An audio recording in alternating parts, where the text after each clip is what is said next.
Hello दोस्तों, welcome to road to IIT. और I hope कि आप सबकी प्रिपरेशन काफ़ी अच्छी चल रही होगी। अभी हमारा जेडब्ल्यू मेंस 2015 का पेपर सॉल्यूशन चल रहा है।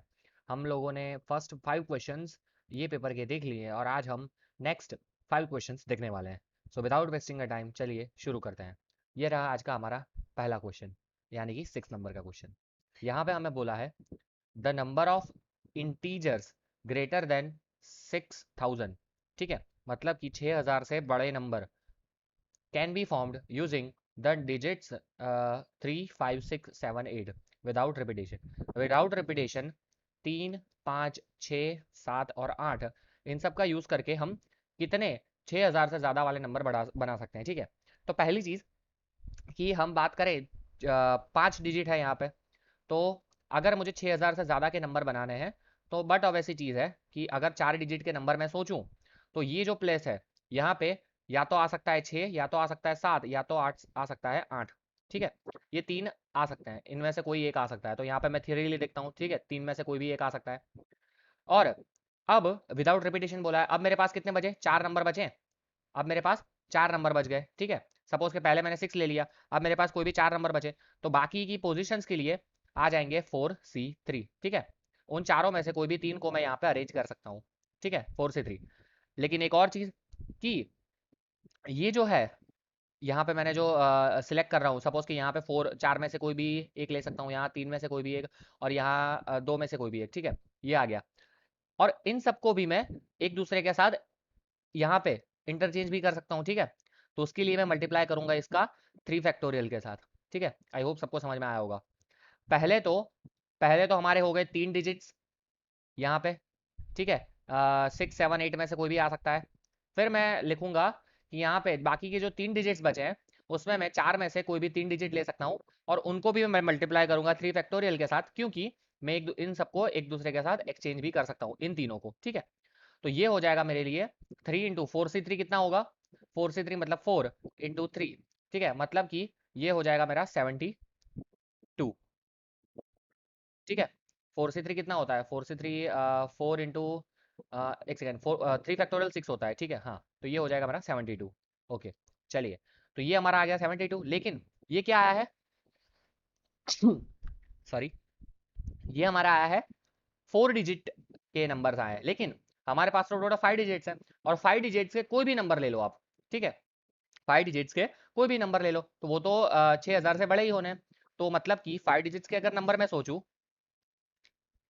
ठीक है, तो यहाँ 5 में से किसी एक को भी मैं रख सकता हूँ, बाकी ये 4, फिर 3, फिर 2 और फिर 1, मतलब कि 5 फैक्टोरियल तरीके से मैं अरेंज कर सकता हूँ, मतलब कि 120, ठीक है। तो 5 डिजिट के नंबर बन जाएंगे 120 विदाउट रिपीटेशन। तो 72 plus 120 that is 192 is my final answer. I hope सबको समझ में आया होगा। इतने नंबर बनेंगे जो कि होंगे 6000 से ज्यादा, 6000 से ज्यादा, कितने, 192, ठीक है। चलिए, सिंपल क्वेश्चन था ये। नेक्स्ट आगे बढ़ते हैं हमारे। ओके, दिस क्वेश्चन, ये अगर आप लोगों ने मेरा जेडब्ल्यू मेंस रैंक बूस्टर सीरीज देखा है, उसमें मैंने ये क्वेश्चन बहुत ही अच्छे से एक्सप्लेन किया है। यहाँ पे हमें बोला है sum of coefficients of integral powers of x in the binomial expansion, ठीक है। तो पहले ये है 1 - 2 √x⁵ ध्यान से देखना, 1 - 2 √x⁵ अगर मैं इसका एक्सपांशन करता हूँ तो मुझे मिलता है 50C0, ठीक है। फिर आ जाता है मेरा -50C1 2 √x⁵ फिर प्लस आ जाता है 50C2 2 √x⁵ फिर प्लस अप टू इस तरह से जाएगा 50C50 2 √x⁵ इस तरह से आएगा, ठीक है। अब इसमें बोला है मुझे कि इंटीजर पावर, तो इंटीजर पावर के लिए क्या क्या आ सकता है, एक तो ये आएगा, ये आएगा, ये आएगा, मतलब कि जो ऑड टर्म्स है नेगेटिव वाले, वो सारे कैंसल आउट हो जाते हैं इसमें। जो ऑड टर्म्स है यहाँ पे देखो √x आ रहा है, इसी तरह से अगर √x का क्यूब आएगा मतलब कि x⁵3/2 आएगा, तो वो भी इंटीजर नहीं होगा। तो नेगेटिव टर्म्स इसमें कैंसिल हो जाते हैं।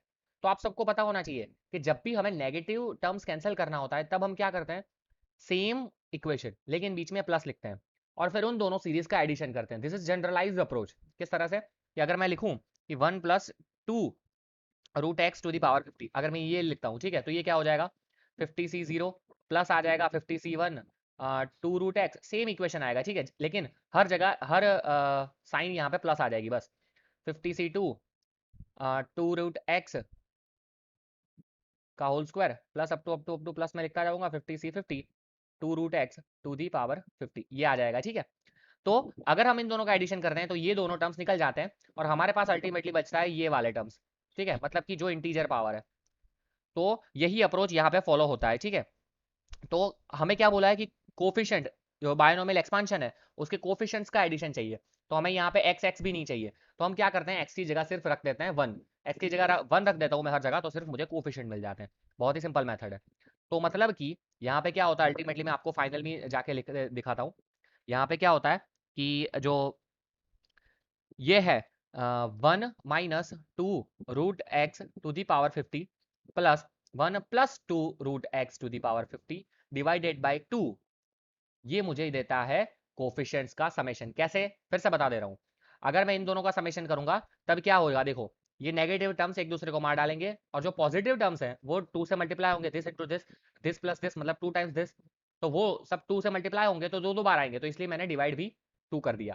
तो ये मुझे अल्टीमेटली क्या देगा, कोएफिशिएंट्स। ठीक है, और उसमें भी मुझे क्या रखना है, ये मुझे क्या देगा, ये देगा 50c0 plus 50c2 into 2 √x का power square plus up to 50c50 2 √x का पावर 50, ये मुझे ये चीज दे देगा। ठीक है, अब मुझे सिर्फ इसका कोफिशिएंट्स का चाहिए, तो यहाँ हर जगह x की जगह 1 रख देता हूँ, तो मुझे ये पूरा कोफिशिएंट्स का एडिशन मिल जाएगा। सिमिलरली उसी तरह यहाँ पे भी x की जगह 1 रख देता हूँ। ठीक है, तो वो क्या हो जाएगा, ध्यान से देखना, वो हो जाएगा 50c0 plus 50c2 into 4 plus up to आएगा प्लस 50c50 2 ⁵ ये हो गया कोफिशिएंट का एडिशन। यहाँ पे भी 1 रखता हूँ, तो 1 - 2 -1 का 50 मतलब कि 1 प्लस 1 + 2 ⁵ मतलब 3 ⁵ divided by 2, this is my final answer.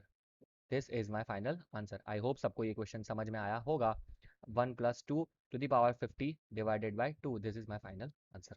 ठीक है, कौन सा ये ऑप्शन, ये है option number A, this is the correct option. ठीक है, ये भी एक जनरलाइज अप्रोच है, कोई इसमें कोई नया तोप वाला क्वेश्चन नहीं है। आगे के हमने 5 क्वेश्चन देखे, ये 2 क्वेश्चन कोई भी कोई नई चीज नहीं है, जिनको बेसिक्स पता है आराम से ये क्लियर कर सकता है। ठीक है, नेक्स्ट क्वेश्चन देखते हैं। Okay, if m is the am of 2 distinct real numbers l and n, यहीं पे लिख देते हैं। am मतलब कि क्या है, अरिथमेटिक मीन, मतलब कि l + n/2, ये हमें दिया है, मतलब कि l + n is equal to 2m, ये हमें क्वेश्चन में दिया हुआ है। इक्वेशन 1 बोल देता हूँ, यहीं तक ही पढ़ा है। ठीक है, l and n greater than 1 बोला है, and g1 g2 g3 are 3 geometrical means between l and n। Okay, ध्यान से देखना भैया, ये अच्छी लाइन है, ये लाइन आप समझ गए तो ये क्वेश्चन आपका सॉल्व है। यहाँ पे बोला है कि g1 g2 and g3 are geometrical means between l and n।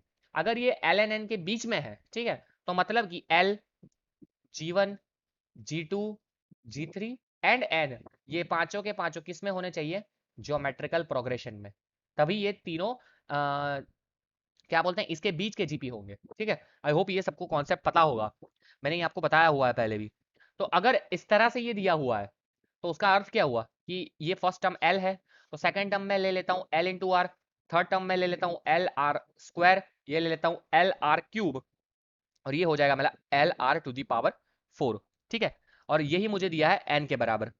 अब ये तो मैंने जो क्वेश्चन में दिया था वो मैंने लिखा है, अब मुझे चाहिए क्या फाइनली मुझे चाहिए, क्या चाहिए देखो, g1 to the power 4, 2g2 to the power 4, g3 की पावर 4, मतलब कि g1 to the power 4 plus 2g2 की पावर 4 प्लस g3 की पावर 4। अब देखना, g1 को मैं क्या लिख सकता हूँ यहाँ से, lr, तो ये हो जाएगा l to the power 4 r to the power 4 plus 2, g2 को क्या लिख सकता हूँ, g2 मतलब कि lr स्क्वायर, तो ये हो जाएगा l to the power 4 r to the power 8 हो जाएगा, स्क्वायर का 4 होगा तो 8 आएगा। ठीक है, ये 4 है, प्लस g3 मतलब कि एल आर क्यूब, मतलब कि एल टू दी पावर 4 और आर की पावर हो जाएगा 12, मतलब कि 12 हो जाएगा। ठीक है, ओके, यहाँ से कॉमन क्या ले सकते हैं, L to the power 4 R to the power 4 common, तो अंदर आ जाएगा 1 + 2 to the power 2 R raise to 4 plus R to the power 8। अब ये क्या है, this is nothing but L to the power 4 R to the power 4, ये है 1 + आर टू दी पावर 4 का whole square, 1 + R to the power 4 का whole square. ध्यान से समझना, यहाँ पर कोई गलती नहीं होना चाहिए। 1 plus R to the power का होल स्क्वायर। अब इसकी जगह हमें क्या पुट कर सकता हूँ मैं, ध्यान से समझना। मुझे एक चीज यहाँ पे पता है, यहाँ पे देखो कि L plus N is equal to 2m, question में ही दिया हुआ था ये, ठीक है। L plus N is equal to 2m, तो यहाँ पे मैं ये ले सकता हूँ एल प्लस एन की जगह मैं क्या लिख सकता हूँ, एन की जगह मैं ले सकता हूँ L R to the power 4, L R to the power 4 is equal to 2m। तो यहाँ से एल कॉमन और उस साइड ले लेता हूँ, तो 1 plus R to the power 4 is equal to 2m by L, ठीक है। 1 plus R to the power 4 की जगह मैं 2m बाय एल लिख सकता हूँ। अब आप बोलेंगे कि सर मैं ऐसा क्यों करूँ, मैं ऐसा इसीलिए करूंगा क्योंकि जब मैंने इसका आंसर क्वेश्चन में देखा, इस चीज का आंसर ये तो मेरा निकल गया था, यही मेरा आंसर है, ठीक है। लेकिन जब मैंने इसको क्वेश्चन में देखा तब मुझे एल दिखा, लेकिन मुझे एम और एन ही दिखा, आर कहीं पे नहीं दिखा। मतलब कि आंसर मुझे एल एम और एन के टर्म्स में लाना है, आर के टर्म्स में नहीं लाना है, ठीक है। तो वही उसी चीज के लिए मैंने क्या किया कि मैं 1 प्लस आर को मैंने सब्सटीट्यूट करने का सोचा, तो 1 प्लस आर एस टू 4 मुझे यहाँ से मिल सकता है, तो इसको मैं लिख सकता हूँ L to the power 4 R to the power 4 2m by L का होल स्क्वायर। आई होप यहाँ तक सबको बहुत ही अच्छे से समझ में आया होगा, कुछ भी टफ चीज यहाँ पे मैंने नहीं की है। तो अब ये क्या हो जाएगा, फिर से नेक्स्ट पेज में लिखता हूँ L to the power 4 R to the power 4, यहाँ क्या होगा 2m बाय एल का होल स्क्वायर, मतलब कि 4m square by L square. यहाँ तक हो गया, ठीक है। तो अब देखना ये हो जाएगा, ये दोनों एक दूसरे को मार डालेंगे, तो यहाँ पे क्या आ जाएगा L square into R to the R S to 4 into 4m square, ये हो जाएगा। यहाँ पे ये दोनों ने एक दूसरे को मार डाला, तो यहाँ पे 2 पावर बच गई सिर्फ, ठीक है। अब अगेन यहाँ पे अगेन ये आर टू दी पावर 4 बचा है, तो मैं क्या कर सकता हूँ इसको L into L R to the power 4 into 4m square. तो ये क्या हो जाएगा L into R to the power 4, वो क्या है, वो है n, तो ये हो जाएगा n 4m स्क्वायर, ठीक है। मतलब कि 4 ln m स्क्वायर, क्या हो गया हमारा 4 ln m square. This is my final answer. I hope ये भी अच्छे से सबको समझ में आया होगा। 4 ln m स्क्वायर, मतलब कि ऑप्शन नंबर 2 इज करेक्ट, ठीक है। This is my final answer. आगे बढ़ते हैं हमारे नेक्स्ट क्वेश्चन की ओर। मैं बोलूंगा कि अब तक जितने भी क्वेश्चन थे उसमें ये अच्छा क्वेश्चन था, थोड़ा सा दिमाग लगाना था, लेकिन हाँ मॉडरेट लेवल का था, टफ लेवल इसका भी नहीं था। नेक्स्ट क्वेश्चन की ओर। Okay, again sequence and series का देखो, सीक्वेंस एंड सीरीज की मैंने अभी अभी पीडीएफ अपलोड की है। मैं आपको उस टाइम भी बताया था कि सीक्वेंस सीरीज में यही जो क्वेश्चन है, इस तरह के बेसिक क्वेश्चन ही आते रहते हैं, ठीक है। तो ये इंपॉर्टेंट हो जाता है हमेशा। ओके, यहाँ पे क्या है the sum of first 9 terms of this series, first 9 terms बोला गया है। तो मैं क्या करूंगा, ये यहाँ पे मुझे दिख रहा है 1 cube 1 plus 2 cube 1 plus 3 cube 1 cube 3 1 cube 2 cube 3 cube, इस तरह से 9 तक जाएगा, ठीक है।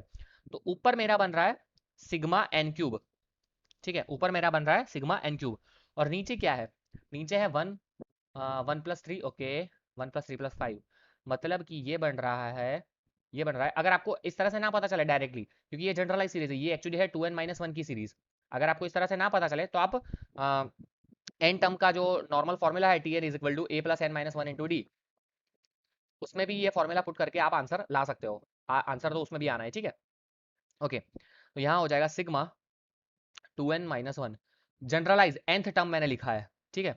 अब सिग्मा एन क्यूब सबको पता है, N square N plus 1 square by 4। I hope ये भी सबको अच्छे से समझ में आया होगा, ठीक है। अब यहाँ पे क्या होगा देखना, ये हो गया, ठीक है।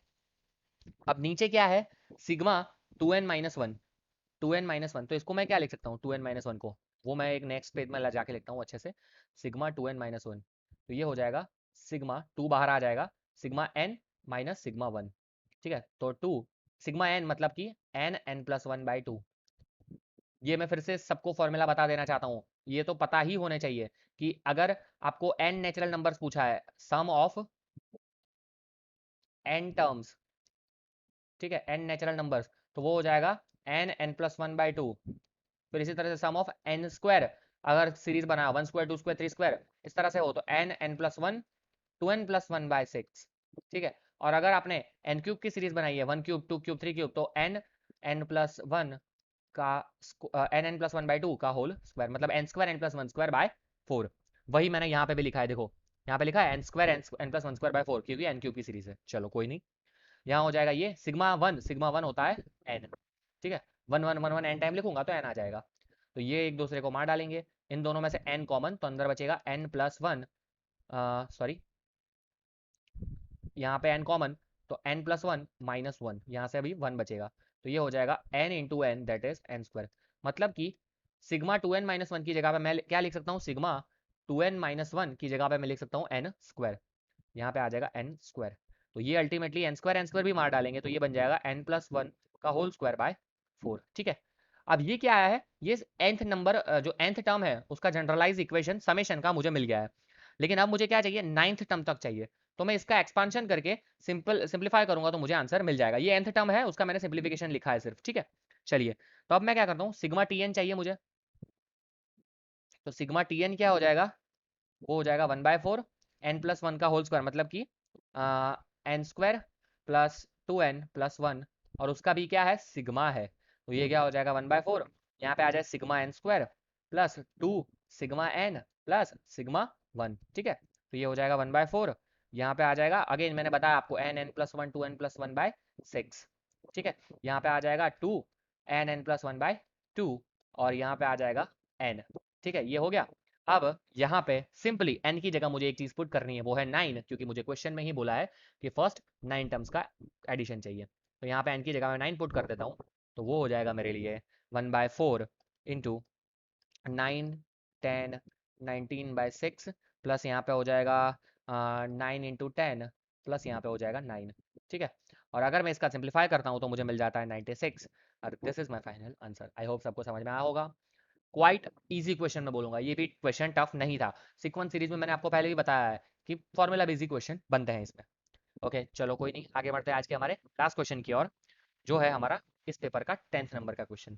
ओ भैया, ये तो आ गया limit continuity, differentiability, integration, determinant and matrices, trigonometry, इन सब का फुल कोर्स अवेलेबल है। इन सब के बाहर अगर आपने फुल कोर्स देख लिया तो मेंस में कुछ करने की जरूरत नहीं है। एडवांस में भी वही फुल कोर्स यूज होगा, लेकिन उसमें थोड़ी प्रैक्टिस हमें ज़्यादा चलेगी। वो जब एडवांस का आएगा तब मैं उसमें थोड़े थोड़े वीडियो और अपलोड करूंगा। लेकिन मेंस के लिए हमारा फुल कोर्स काफ़ी इनफ है।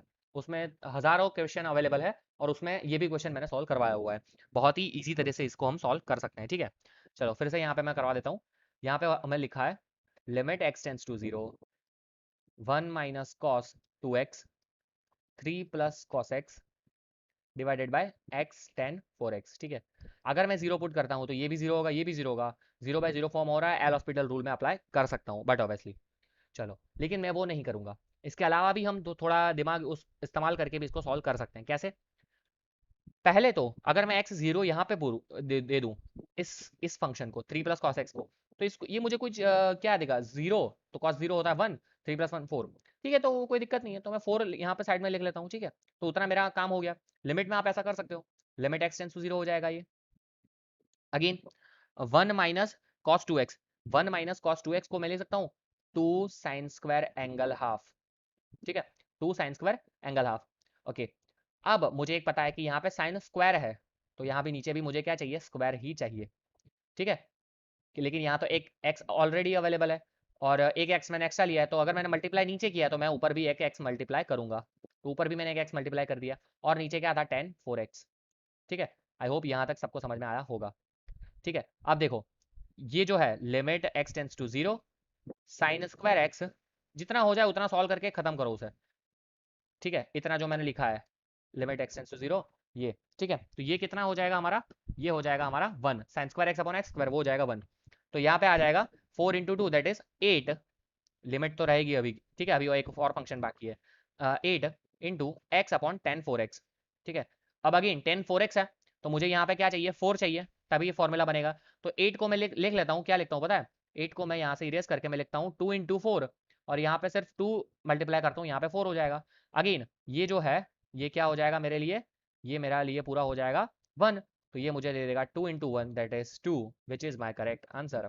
आई होप ये भी सबको समझ में आया होगा। Option number three is correct, ठीक है। तो इसी के साथ आज के हमारे 5 क्वेश्चन खत्म होते हैं। सो नेक्स्ट क्वेश्चन ये वाला है। अगेन काफ़ी इजी क्वेश्चन है, ये भी मैंने इस तरह का क्वेश्चन सॉल्व करवाया हुआ है। मैं आपको रिक्वेस्ट करता हूँ कि आप इसको सॉल्व करिए, और इसका आंसर मुझे कमेंट करिए, ठीक है। कौन सा आंसर करेक्ट है वो आप मुझे कमेंट करिए, ठीक है। नेक्स्ट लेक्चर में मैं पहले यही सॉल्व करवाऊंगा। So that's it for this video guys. अगर आपको वीडियो पसंद आया तो लाइक कर दीजिए, शेयर कर दीजिए और कमेंट करना ना भूलें। अगर आपको कोई भी दिक्कत हो तो आप हमें हमारे ईमेल एड्रेस road2it12@gmail.com पे ईमेल भी कर सकते हैं। चलिए मिलते हैं नेक्स्ट लेक्चर में, तब तक के लिए धन्यवाद।